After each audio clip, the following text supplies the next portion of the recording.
عليها كنا بوصاني نقدح صدى نقهر عيده هاشمية والمصطفى إمامي. كنا ننشد جرشومي ساعة قال الخنزير ساعة قال عنا جراثيم مصرية طبعا.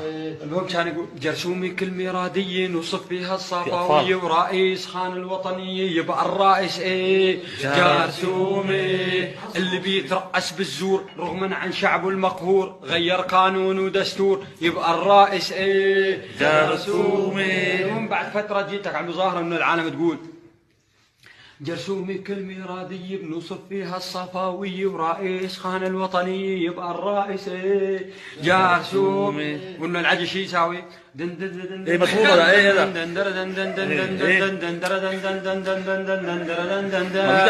جرثومي. قال يا شباب يا شباب هاي مسبات بس مشان ما نسب على التلفزيون مشان طالعنا هاي كان في شيء انه هاي بدال هاي تفوت